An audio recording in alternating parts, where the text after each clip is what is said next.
ሰላም ወገኖቼ እንደምን አላችሁ? አርቲስት ቸርነት ነኝ። ገጣሚ ቸርነት ወርሳሊ ቸርነት። አሁን ብቅ ያልኩበት ምክንያት የእውነት ከፍቶኝ ነው።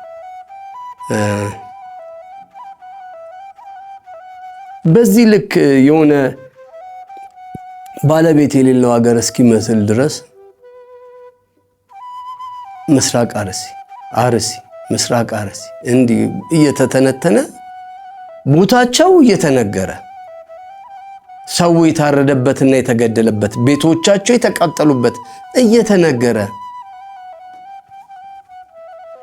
መንግስት መንገድ ሰራ እንዲህ ሐዋሳ አሪፍ ሆነች እንዲህ አሪፍ ሆነ ምናምን እንዳላለን በጣም በትልቁ ደግሞ ወገን ሰው ሽማግሌ ካህን እየታረደ ክርስቲያን እየታረደ የሚጣልበት ሀገር ነው። አድርንቀን ሳንጨርስ ሐዘናችን ይበዛል። ባለቤት የሌለው ሀገር ነው የሚመስለው። ምንድነው ከመንግስት አቅም በላይ ሆኖ ነው እነዚህ ሰዎች? አልመሰለኝም።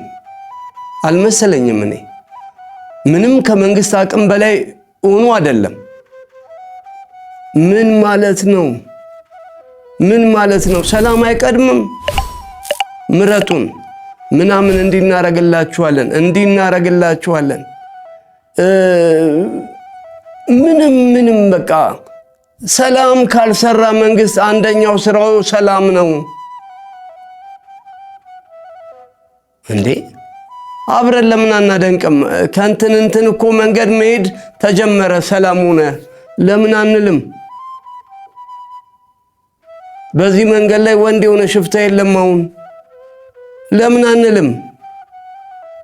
ባሎቻቸው ተይዞባቸው ወርቃቸውን ሽጠው ተበድረው ተለክተው ዘመርስ ከምናምን ለምነው 1.5 ሚሊዮን ብር ይዘው ሲሄዱ ፖሊስ ያዛቸውና ወላ ሴቶቹን እነዛ ታስረዋል። ብር ይዘው የሚሄዱትን ደግሞ ፖሊስ ወሰደባቸው ብሩን፣ እነሱንም አሰሯቸው። ምን ሰማው ዜና ሁሌ ክፉ። መንገድ መጠበቅ አልተቻለም። ሰው በሰላም ገብቶ መውጣት አይችልም። እንዲህ ነው የሚሆነው ሁሌ። እንዲሰራንላችሁ ምረጡን፣ ሰላም ስሩለት፣ እባካችሁ ሰላም ስሩለት። የሚታረደው ይቁም።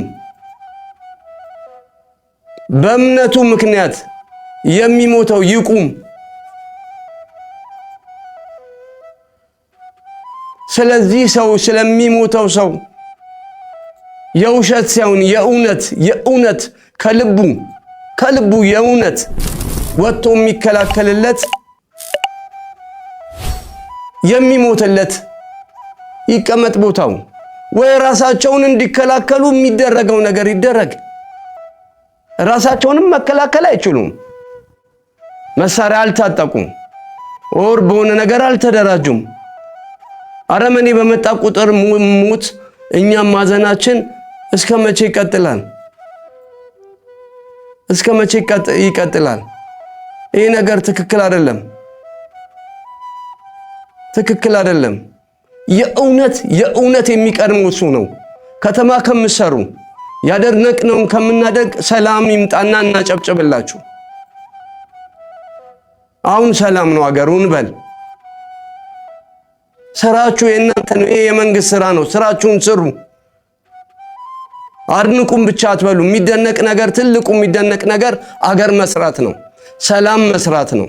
ሰው ወጥቶ እንዲገባ በሰላም ገብቶ ወጥቶ የፈለገበት ሀገር ደግሞ ሄዶ ሰርቶ የሚበላበት ይሄ ሲሰራ ነው።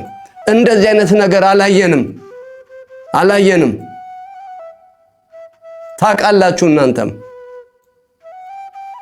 ጠብቁት። ሰው ከሌባ ይልቅ ፖሊስ ይፈራል። ጠብቁት። ራሳችሁን ይዩ። እንዴት ሰው ሀገሩ ላይ እንዴት ታርዶ ይሞታል? ካህን ከእግዚአብሔር ምን ማለት ነው? ይሄ ዜጋ እኮ የሚሰራው አንደኛው ዜጋን እኮ የሚሰራው ትምህርት ቤት እንደማለት ቤተክርስቲያን እኮ ነው። ግብረ ገብ የሚያስተምርልን እኮ ቤተክርስቲያን ነው። ሽማግሌ ፈርቶ እናት አክብሮ የሚኖረው እኮ ሰው እምነት ሲኖረው እኮ ነው። ሞራል ቫልዩ የሚማሩበት ቦታ እኮ ማስኬድ ቤተክርስቲያን ውስጥ ነው። ምንድነው እየተደረገ ያለው? ይሄኛው እኮ ነገር መንግስትን በትልቁ የሚያገዝ ኢንስቲትዩሽን እኮ ነው። አርዶ መጣል ምን ይባላል? ማቃጠል፣ 100 ዓመት የቆየ ቤተክርስቲያን ማቃጠል፣ ሰውን መግደል፣ ከሳምንት ሳምንት ሁሌ አዲስ እርድ እያመጣን አንድ ላይ መቅበር።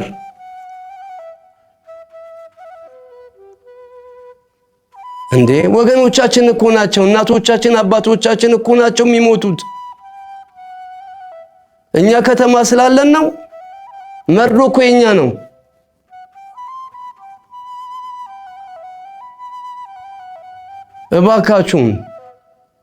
እባካችሁ ስለ ጉልበታችሁ አምላክ ይህን ህዝብ ጠብቁት። ስራችሁን ስሩ። ይሄ መብራት በመብራት አድርጋችሁ እንድናጨበጭብ እንደሱ ብቻ አትፈልጉ። መልካም እሱም ግን ትልቁን ስራ ስሩ። እንባችን አታብዙብን። እንዴ ትክክል አይደለም፣ ፈጽሞ ትክክል አይደለም። እባካችሁ ባለስልጣኖቻችን ቁጭ ብላችሁ ተወያዩ። ከናንተ አቅም በላይ አይደለም ይሄ ነገር። አላችሁበት እስክትባሉ ድረስ ራሳችሁንም ማሳለፋችሁ አትስጡ። እባካችሁ እንዴ እባካችሁ የእውነት መሮናል። ሬሳ የሽማግሌ ሬሳ የአባቴ የካህናቶች ምናምን ሬሳ የእውነት ትክክል አይደለም። ሮጦ የማያመልጥ ሽማግሌ አርዶ መጣል ጀግንነትም አይደለም። ይሄንን ማየት ቀፎናል። ሰላም ስሩልን። እንቅልፍንተኛ እንዴ እንቅልፍንተኛ። እንዲህ ነው የሚሰማኝ። ትክክል አይደለም ይሄ ነገር። አመሰግናለሁ።